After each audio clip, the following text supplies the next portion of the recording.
우리가 삶을 살아가는 일들 속에서 자연의 어떤 동물의 어떤 왕국들이나 이런 것들을 바라보면 사람과 인간과의 극명한 차이가 있음을 우리가 바라볼 수가 있어요. 가끔 사람의 소리를 내는 코끼리가 있고 이런저런 이야기들을 하는데, 그런다라고 하든 그 단어 한마디 이렇게 따라한다고 해서 동물이 우리 인간의 어떤 존엄성과 견줄 만한 그런 존재가 될 수는 없는 것입니다. 그런 모습에서 사람과 동물의 차이점이 무엇이 있겠습니까? 여러 가지가 있겠지만 가장 지금 말씀드린 것처럼 우리 인간은 사고하는 그런 어떤 존재라고 한다라면 짐승들은 본능으로 행하는 그런 존재라고 이야기할 수가 있는 것입니다. 그 가운데서 특별히 오늘 이 시간 제목의 말씀과 연결하면 인간과 동물의 큰 차이는 바로 무엇이냐? 우리 인간에게는 꿈이 있고 동물에게는 꿈이 없다라는 거예요. 우리에겐 소망이 있지만 동물은 그저 먹을 것만, 내 앞에 뭔가만 충당되면 그것으로 만족하며 나아가는, 그것이 바로 동물의 모습이라고 이야기할 수가 있는 것입니다. 역으로 얘기하면 우리가 인간으로 태어났지만 여러분들 가운데에 소망이 없고 꿈이 없고 소원이 없다라면 짐승과 같은 그런 삶을 살아가는 우리가 될 수밖에 없다. 그래서 가끔씩 그런 여론조사를 듣게 돼요. 젊은 층들한테 이루고자 하는 소원이 뭐냐, 꿈이 뭐냐? 아예 없습니다. 그냥 사는 대로 사는 거죠. 이렇게 얘기할 때가 있어요. 그런 삶의 모습들을 바라보십시오. 활력이 넘치지 않습니다. 생명력이 있지 않아요. 뭔가 내가 목적을 세우고 뭔가 이루려고 하는 목표가 있을 때에 그때의 그 눈빛들은 말 그대로 초롱초롱합니다. 그 일들을 위하여 어떤 수고도 어떤 애씀도 그 일들 가운데에 어떤 난관이 오더라도 포기하지 않을 그런 어떤 모습들을 바라볼 때에 그런 사람들이 세상에서도 성공자의 어떤 길을 걸어가는 것을 바라볼 수가 있는 거예요. 물론 꿈이라고 해서 소원이라고 해서 모두가 다 같은 것은 아닙니다. 살아있는 꿈이 있고 헛된 꿈이 있어요. 온전한 소망을 주는 꿈이 있는가 하면 물거품과 같은 그런 꿈이 있습니다. 잠깐 동안 육체에게만 유익을 주는 소원이 있는가 하면 영원토록 전인적인 하나님의 놀라운 은혜를 받는 그런 유익의 소원이 있음을 우리는 믿음으로 바라볼 수 있어야 되는데, 그렇다면 어떤 소원이 과연 우리에게 진정으로 유익을 주는 소원일까? 어떤 꿈을 꾸는 것이 정말로 믿음의 길을 걸어간 우리들에게 주시는 놀라운 은혜를 충만히 누리며 살아갈 수가 있을까? 먼저 우리는 온전한 구원을 향한 믿음의 소원을 가질 수 있으셔야 돼요. 돈을 많이 벌어야지, 집을 한 채 장만해야지, 내가 어떤 직장에서 오너가 돼야지, 이런 어떤 세상적인 일들 이전에 적어도 여러분들이 하나님의 말씀을 알고 주님의 사랑과 그 구원의 권위가 무엇인지를 안다라면 가장 먼저 온전한 구원을 위한 소원의 마음이 우리 가운데 새겨져야 되는 것입니다. 우리 다 구원받았는데요. 믿음으로 우린 구원받았습니다. 그러나 오늘 말씀에 비춰보게 되면 온전한 구원이라는 것을 얘기하고 있어요. 반대로 얘기하면 불완전한 어떤 구원의 자리에 매길 가운데 서 있는 것을 이야기하고 있는 것입니다. 그래서 오늘 12절의 말씀을 바라보면 그러므로 나의 사랑하는 자들아, 너희가 나 있을 때뿐 아니라 더욱 지금 나 없을 때에도 항상 복종하여 두렵고 떨림으로 너희 구원을 이루라, 이렇게 얘기하고 있습니다. 시작의 말씀을 바라보면 그러므로 이렇게 시작하고 있어요. 이 말은 무엇입니까? 앞에 어떤 내용들을 지금 연결해서 연관되어지는 말씀을 연이어 지금 증거하고 있다는 것을 이야기하고 있어요. 그러면 앞선 말씀엔 무엇이 기록되어져 있는가?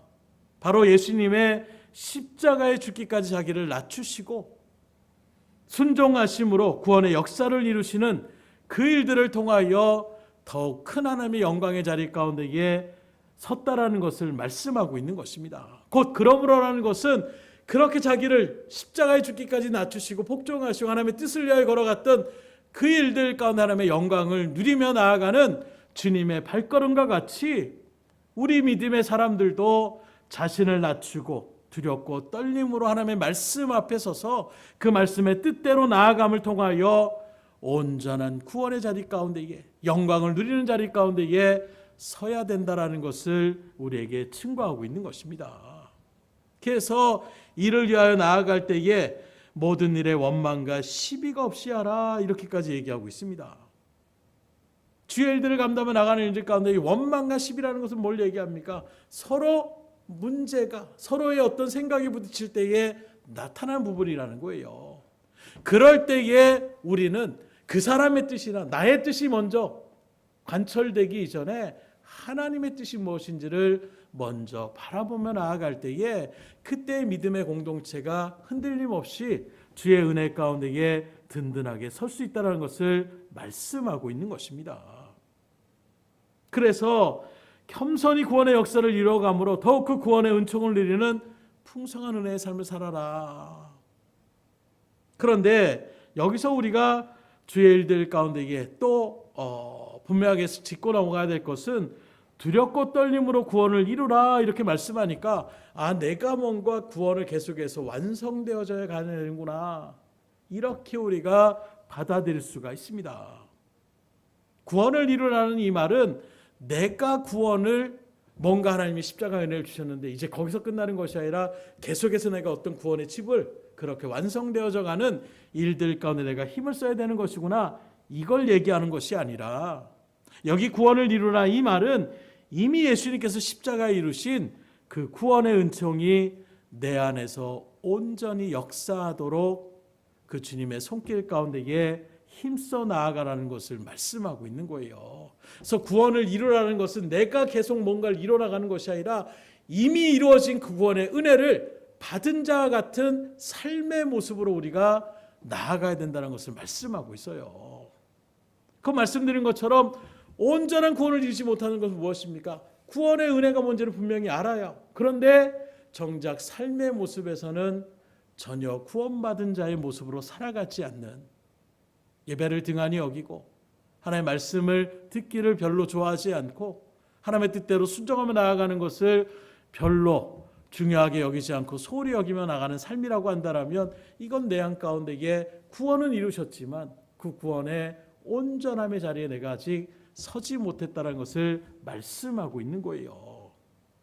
그렇기 때문에 구원의 은총이 내 안에서 역사한다는 것을 무엇인지 우리가 먼저 분명히 알아야 되는데, 구원의 은총이 내 안에 분명하게 이룰 수 있도록 한다는 것, 1차적으로는 예수님의 십자가의 구속을 통하여 내 영혼이 구원받고 또 나아가 영원한 영광의 나라에 들어가겠음을 믿음으로 분명하게 확신하는 것을 이야기하고 있는 것입니다. 그래서 나는 하나님이 이미 구원받은 선택받은 믿음의 자녀이기 때문에 나는 멸망받을 자리에 서는 것이 아니라 하나님의 처영원한 하늘나라에 이미 시민권자입니다. 나는 이제 육신의 장막을 벗으면 하늘나라에 분명하게 들어갈 것을 믿음으로 확증하는 것, 이게 바로 구원의 은총이 내 안에 역사한다라고 이야기하고 있는 거예요. 그래서 누가 뭐라고 해도 흔들리지 않습니다. 야, 너 그렇게 해가지고 구원받겠어? 그런 식으로 행동하는데 구원받을 수 있겠어? 라고 할지언정 내 마음에 전혀 그런 것들에 흔들리지 않고 나는 하나님의 믿음의 자리 가운데 부름받은 구원의 자녀됨을 확증하며 나아가는 것, 이걸 우리에게 이야기하고 있는 것입니다. 이걸 앞선 말씀과 연결하면 사망과 멸망의 자리 가운데에 서 있었던 우리들이 건짐을 받아서 그래서 영광의 나라의 자녀가 되었으니 이제는 세상의 원리대로 세상의 어떤 죄악에 붙들림 바되는 그런 삶의 자리 가운데 서서는 안 된다라는 거예요.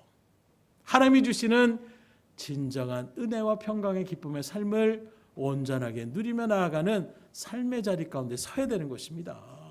나 구원받았습니다. 하늘의 시민권자입니다. 근데 여전히 우리의 마음은 이 세상의 근심과 걱정을 털어버리지 못하고 거기에 늘 매여가지고 나는 어떻게 할까? 아이고 어떻게 내 미래는 어떻게 될까? 우리 미래는 어떻게 됩니까? 하늘나라에 들어가는 거예요. 이 믿음의 분명한 확신을 가지고 나갈 때에 우리는 세상의 어떤 권세와 심지어 죽음의 어떤 권세를 우리 가운데 내놓더라도 거기에 굴복하지 않고 당당하게 하나님의 말씀의 복음의 자리 가운데에 설 수가 있는 것입니다. 요즘 이런 것들을 계속 되묻게 돼요. 정말로 과연 내 앞에서 그런 어떤 두려움의 자리 가운데 있을 때에 과연 끝까지 나는 죽을지언정 예수님을 부인하지 않고 하나님의 일들 가운데에 나아가겠습니다. 이런 믿음의 일들 가운데에 과연 설 수 있을까? 왜 두려운 마음이 없겠어요? 그때마다 다시금 하나님 아직도 부족합니다. 하지만 어떻게 될지 모르겠습니다. 하나님 마음을 다잡게 하여 주시옵소서. 끊임없이 주님 앞에 의지하며 나갈 수가 있어야 되는 거예요. 그렇지 않으면 우왕좌왕하는 거예요.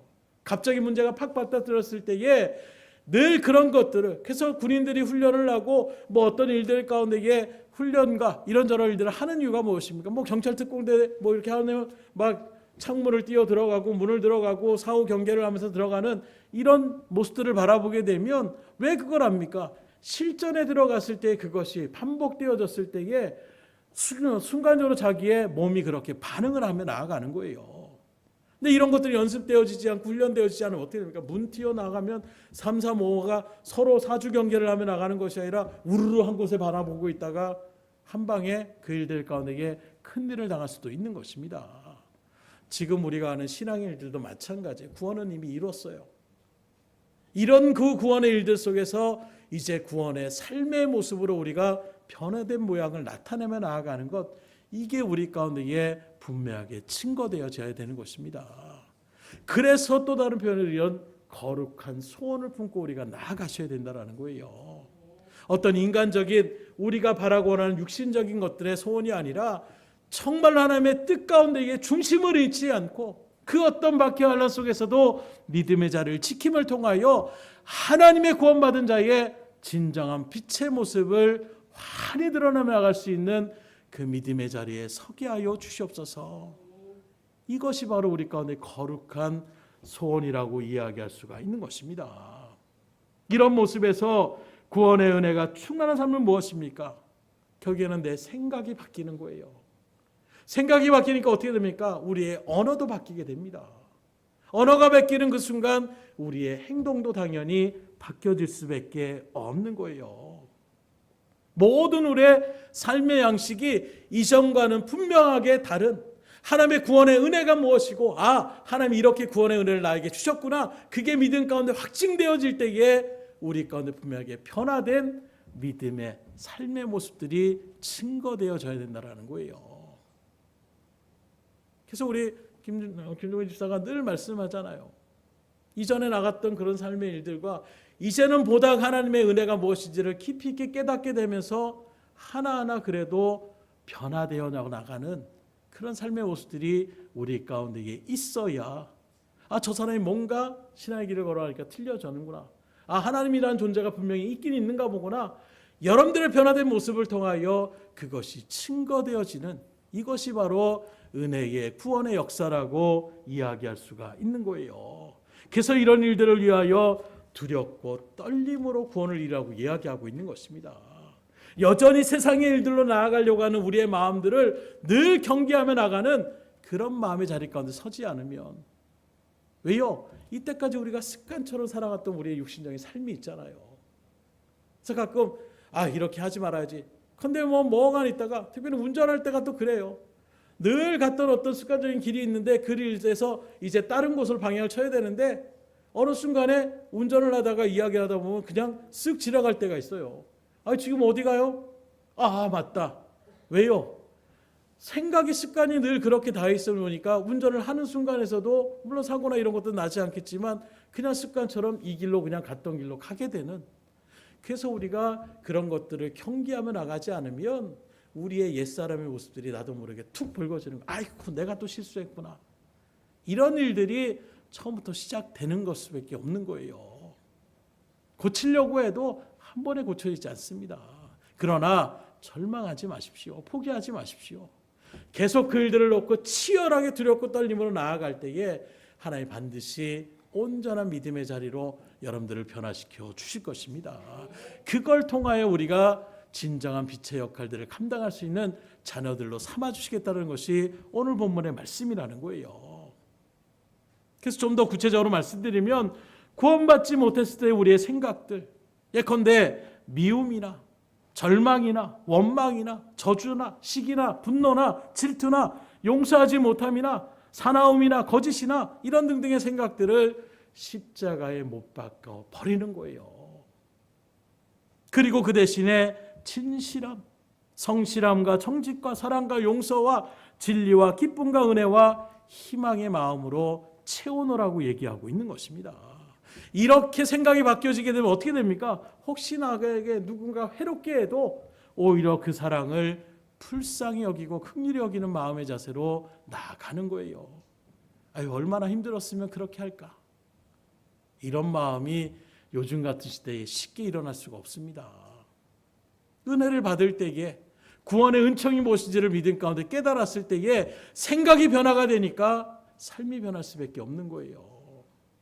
혹시 나에게 부족한 사람으로 그렇게 보여질 때에 저 사람 왜 저 모양이야? 비판과 정죄의 칼날이 아니라 오히려 그 영혼을 놓고 기도해주며 나아갈 수 있는 이런 마음들이 생기게 되는 거예요.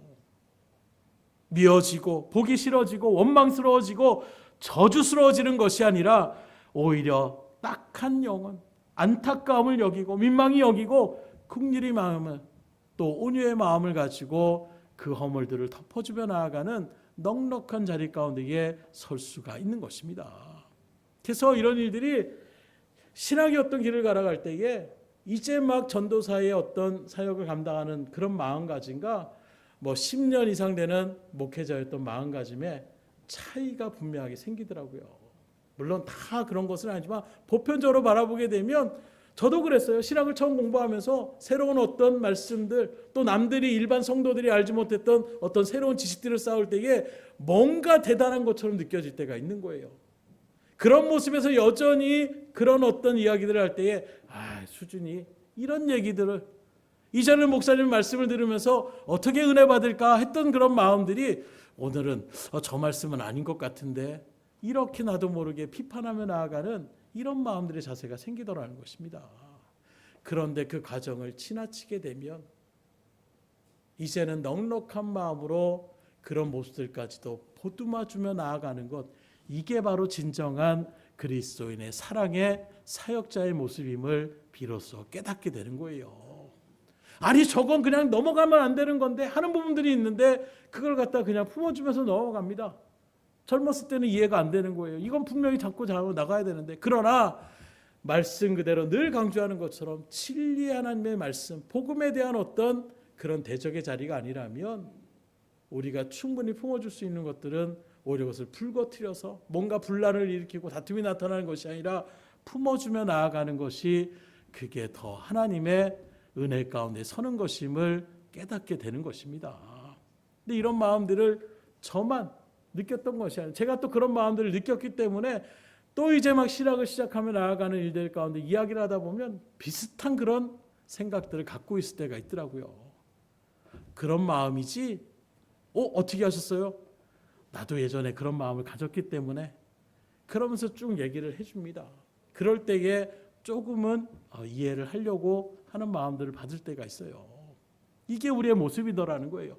생각이 바뀌어지게 되면 하나님의 은혜를 받고 구원의 확신이 점점점 든든하게 서고 내가 정말 걸어가야 될 사명자의 길을 내가 하나님께 부름받은 믿음의 자리가 어떤 것인지를 점점점 내가 믿음의 일들의 체험으로 깨닫게 되면 이제는 실수하면 할 때 지금도 우리 청년이 아들이지만 얘기할 때 이런 얘기를 하면 그냥 괜찮아요. 오히려 푹 돋아주며 나아가는. 근데 똑같은 모습에서도 저 또 틀렸는데 박자 놓쳤는데 저렇게 안 맞으면 되나?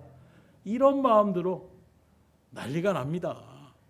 예전에 제가 청년들끼리 막 모여가지고 같이 선교를 할 때도 끝나고 난 다음에 막 그 문제 때문에 막 서로 막 30분이 넘게 서로 토론을 하고 네가 문제다. 은혜가 될 수가 없는 거예요.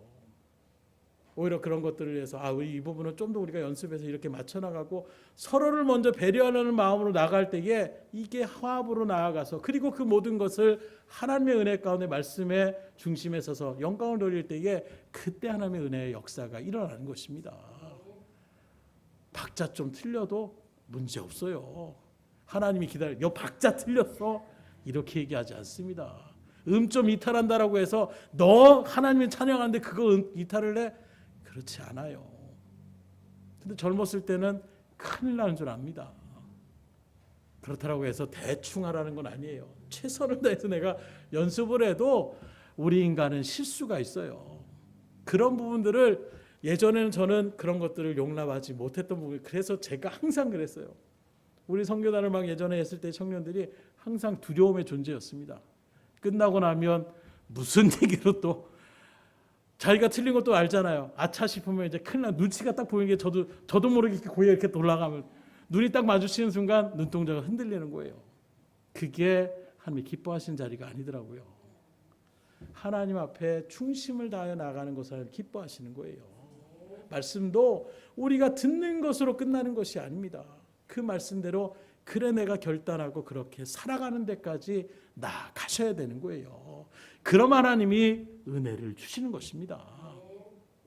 좀 더 구체적으로 한 예를 든다면 어떤 목사님이 헌신 예배 인도를 그렇게 부탁받아 가지고 그 교회에 가서 이제 찾아가게 됐는데, 교회를 딱 도착하면서 들어가다 보니까 교회 입구에서 열심히 백발의 한 어르신이 그렇게 청소를 열심히 하는 것을 마주치게 되는 거예요. 딱 바라보니까 한 60대 정도 되신 것 같으신 분인데, 그 청소하는 모습이 얼마나 신바람이 나는지 뭐 억지로 이렇게 가는 것이 아니라, 피곤과 지침으로 가는 것이 아니라 막 흥얼흥얼거리면서 그 청소를 하면서 막 춤이라도 출 것 같은 그런 즐거움으로 그렇게 청소를 하고 계시더라는 거예요.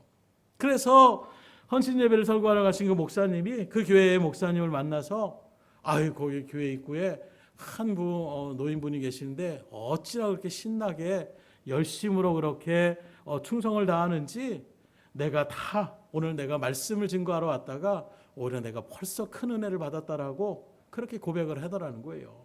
그랬더니 그 담임 목사님이 그렇게 말합니다. 현관에서 지금 청소하시는 분, 그분은 관리 집사님이 아니라 우리 교회에서 20년 동안 그렇게 장로직을 하다가 이제 은퇴하신 은퇴 장로님이신데, 사회에서도 물리학 박사로 뭐 대학에서 총장까지 지내셨던 분인데 연세도 60대가 아니라 81세가 되셨는데도 그렇게 하고 계시다라는 거예요.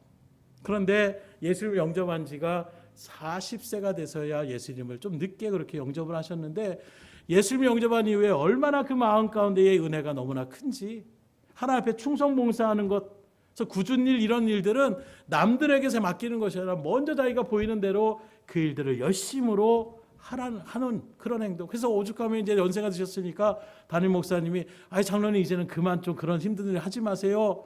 굳은 일은 딴 사람들한테 좀 맡기세요. 얘기를 하면 오히려 목사님 제가 왜 하나님 앞에서 이렇게 충성하려고 하는데 왜 그걸 뭐라고 하십니까? 오히려 이렇게까지 적극적으로 오히려 역정을 내듯이 내가 하나님 앞에 충성해서 하나님의 복을 누리며 하나님 앞에 영광 돌리고자 하는데 왜 목사님이 그걸 막으려고 합니까? 이렇게까지 말씀하시더라는 거예요.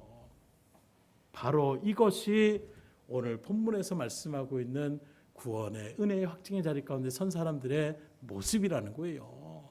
받은 은혜가 너무나도 크다라고 생각하니까 가만히 있을 수가 없는 거예요. 이전과 같은 그런 모습이 아닙니다. 겸손하고 낮아지는 거, 그게 무슨 상관이야? 딴 사람이 나를 바라보는 거, 이거 상관이 없다라는 거예요. 하나님의 은혜가 너무나도 크니까 하나님 앞에 충성하며 나아가는 그 자리가 너무나도 기쁨이 되고 은혜가 넘친다라는 거예요.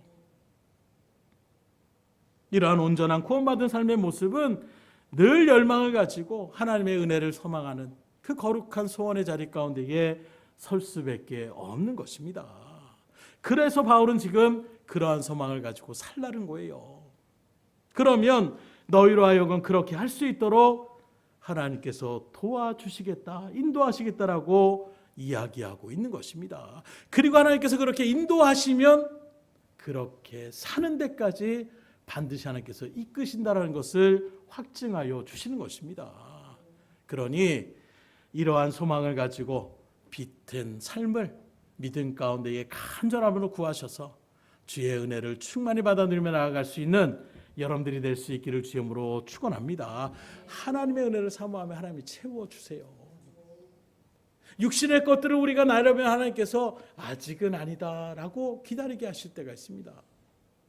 그러나 온전히 하나님의 뜻에 부합하는 일들 가운데 하나님의 영광 돌리고 싶어요. 더 하나님의 일들 가운데 동참하고 싶어요. 주님 앞에 간절하게 구하면 하나님이 능력도 더하여 주시고 은혜를 더하여 주시는 거예요. 바로 그것을 오늘 우리에게 말씀하고 있는 것입니다. 13절의 말씀을 보십시오. 너희 안에서 행하시는 이는 하나님이시니 자기의 기쁘신 뜻을 위하여 너희로 소원을 두고 행하게 하시나니.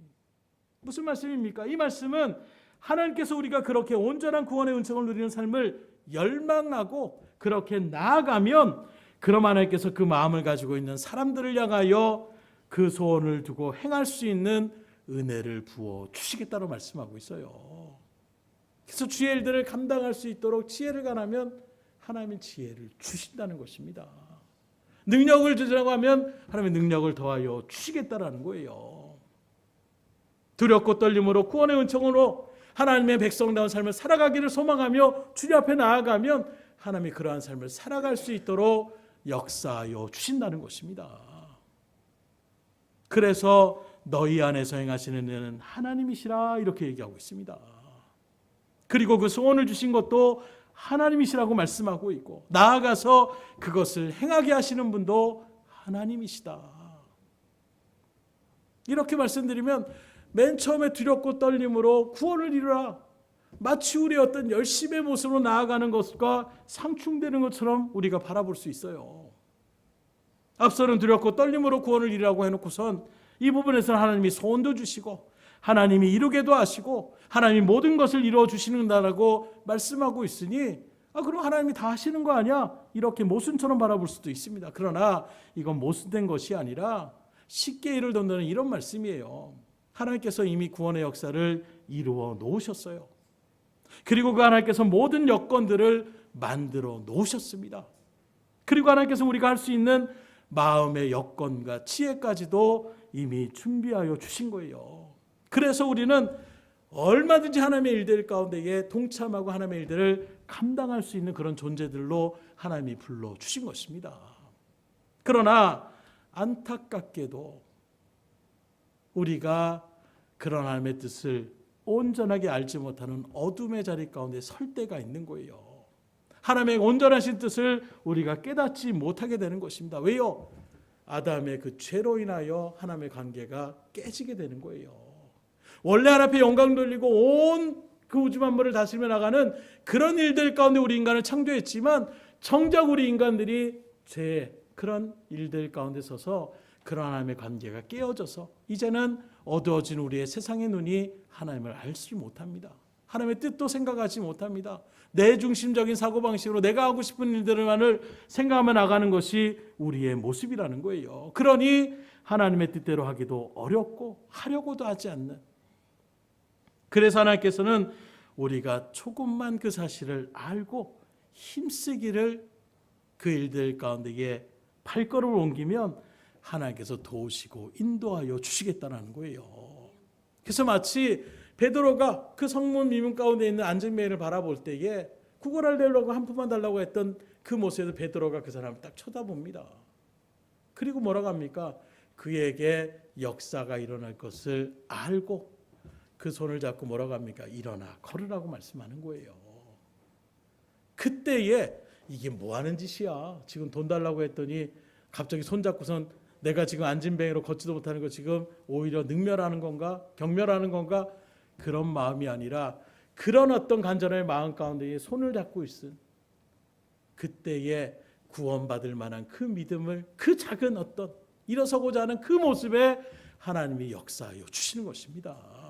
이게 바로 오늘 저놈들의 모습이라는 거예요. 그래서 우리가 차를 갖다 운전할 때에도 처음에 시동을 거는 것, 그래서 가끔 영화 같은 데 바라보게 되면 시동하는데 막 뭐 전선을 끊어가지고 서로 이어가지고 막 스파크를 일으키는 그 잠깐의 스파크만 딱 일으켜서 시동만 걸리면 그 다음에 운전을 할 수가 있는 것처럼 먼저 여러분들이 그 스위치만 넣는 그 액션만 취하면 되는 거예요. 거기에 내가 능력이 없어요. 난 재주가 없어요. 모세도 하나님께서 사용하여 주시잖아요. 능력이 출중할 때 아니요. 스스로가 난 스스로는 아무것도 하지 못하는 노인에 불과하다는 그 순간에 하나님께서 그를 사용하셔서 충분히 놀라운 기적의 역사를 이루어 주셨습니다. 이 모세 이야기 모르시는 분 없잖아요. 근데 오늘날 어떤 일들을 갖다가 우리가 담당하면 아유 목사님 저 그거 못합니다. 아유 저 나이 들어서 못합니다. 저 능력이 없어서 못합니다. 여러분들이 믿음으로 받아들이고 하나님 앞에 지혜를 가나보면 능력을 더하려고 기도해 보세요. 하나님 나도 이제 하나님의 일들 가운데 이렇게 마지막까지 주의 일들을 감당해 나갈 수 있는 믿음의 자리에 서고 싶습니다. 하나님 능력을 더하여 주시옵소서. 여러분들이 조그만 액션만 취하면 하나님이 부어주시겠다라는 거예요. 준비되고 있던 거 그래 내가 그거 얼마나 기다렸는지 모르는지 이거 갖고 빨리 해라. 하나님께서 우리에게 능력을 주시는 거예요. 저도 제가 이렇게 단상에 서서 하나님의 말씀을 선포하는 자리 가운데 설 줄 상상도 못했어요. 누구보다도 수준이 많았고 지금도 또 그 성향이 여전히 남아있어서 쉽게 모르는 사람들한테 접근하며 나가는 것이 참 힘들어요. 어색해요 아직도. 그런 부분들도 하나님께서 그래도 예전보다는 더 깨어지게 해서 때로는 내가 내 정신을 그게 한 게 맞는가 할 정도로 먼저 가서 안녕하십니까 인사도 할 때가 있고 먼저 즐거운 마음으로 그렇게 다가가는 이런 일들 가운데 설 때가 있는 거예요. 하나님이 역사하시면 못할 것이 없어요. 나도 모르는 그래서 가끔은 여러분들 나한테 이런 모습이 있었네 나한테 이런 모습이 있었네가 아니라 하나님은 이미 여러분들에게 다 능력을 주셨어요. 다만 내가 그걸 활용하지 않으려고 하니까 멈춰져 있는 것입니다. 내 안에 있는 그 어떤 것을 하나님께서 사용하실 것을 믿음으로 확증하시고 왜요? 이미 여러분들은 구원받은 자녀가 되셨잖아요. 그 말은 이미 여러분들에게는 분명하게 하나님의 일들을 감당할 수 있는 은혜를 하나님께서 준비해 놓으셨다라는 거예요. 그 일들 가운데 우리가 아멘으로 화답하며 나아가면 하나님 더하여 주시는 겁니다. 그리고 하나님의 뜻대로 나아가면 세상의 것들도 하나님께서 풀어내 주신다라고 우리에게 약속하여 주시니 이것만큼 정말 남는 장사가 어디 있겠어요.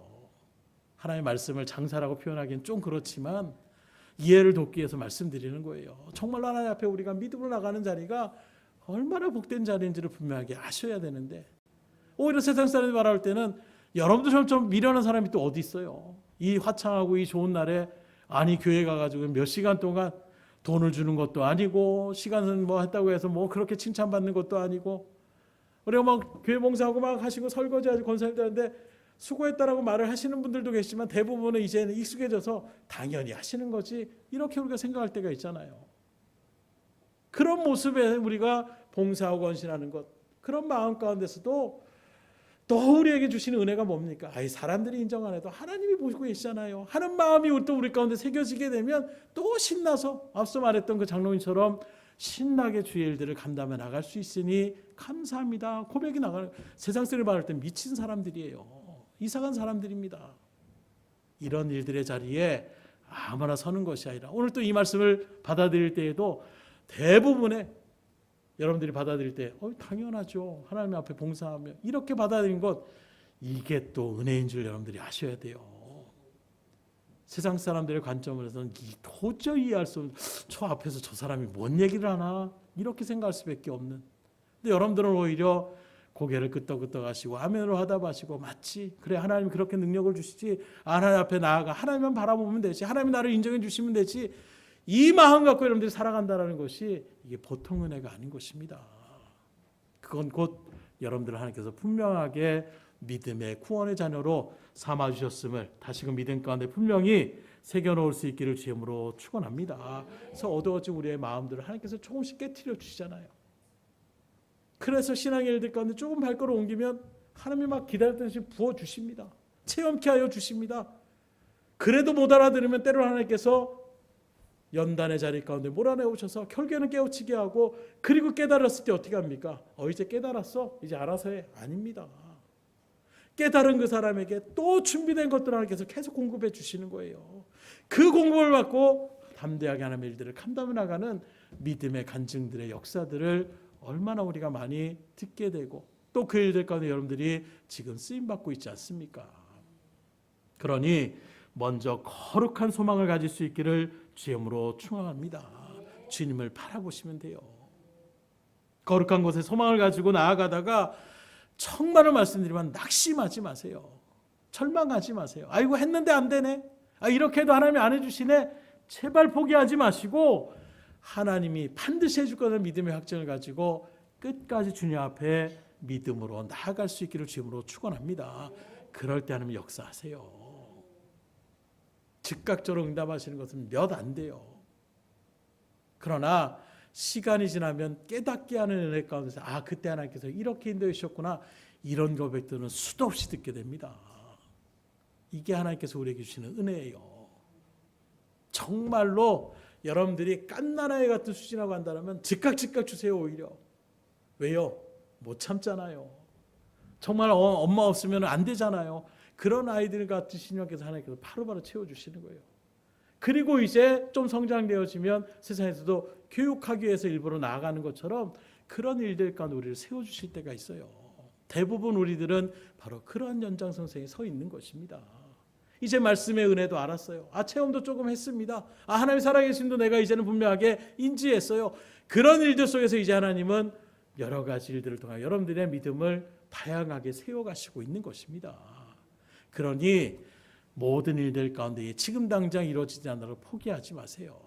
끝까지 주님 앞에 믿음으로 간구하며 나아갈 수 있기를 주님으로 축원합니다.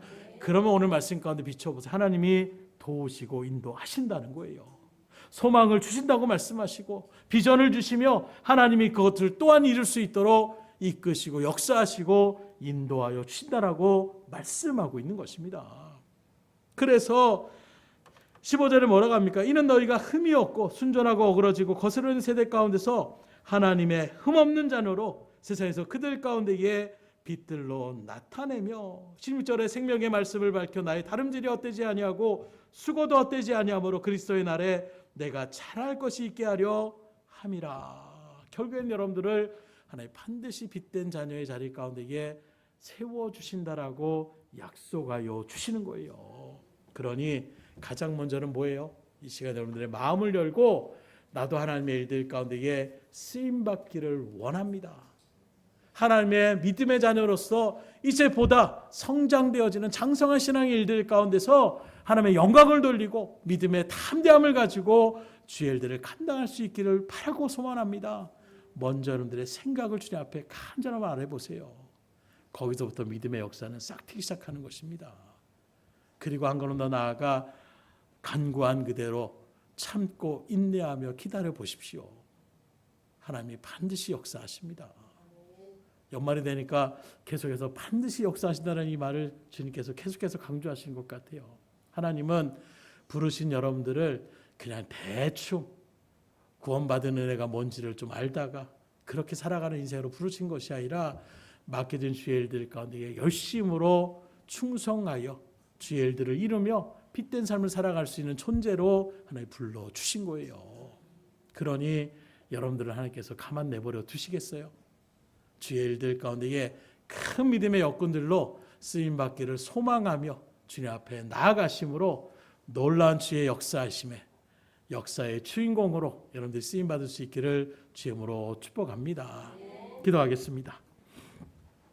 하나님, 정말 우리는 주의 일들 가운데에 여전히 부족하고 연약한 존재이지만 그런 우리들을 더 특출나고 더 지혜롭고 더 능력 있는 수많은 사람들 가운데서도 오히려 우리들을 선택하시고 불러주시고 세워주셔서 믿음에 맡겨진 일들을 감당케 하여 주시며 주의 은혜가 무엇인지를 확증케 하여 주시고 그 일들 가운데에 주님 앞에 헌신하며 봉사하고 나가자는 우리의 심령의 마음을 바라면 주님께서 그 또한 하나님의 놀라운 은혜의 자리 가운데로 인도하여 주시는 것처럼 내 생각은 아직 아닌 것처럼 느껴지고 내 생각은 아직도 멀은 것처럼 생각되어지지만 주의 말씀에 온전하게 순종하며 하나님의 뜻으로 우리가 마음가운데 새기며 주님의 뜻 가운데 온전하게 믿음으로 나아가면 하나님은 우리에게 그 모든 일들을 감당해 나갈 수 있는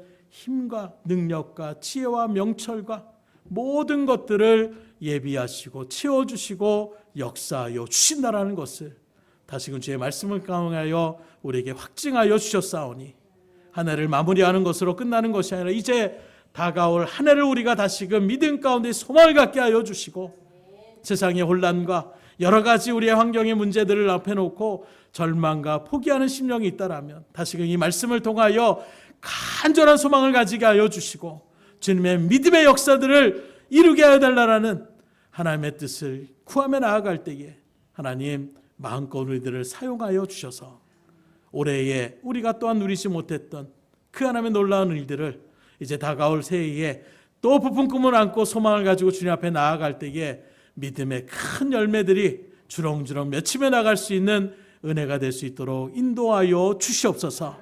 모든 것을 주님 앞에 의탁드리며 예수의 손 받들어 기도드렸사옵나이다. 아멘.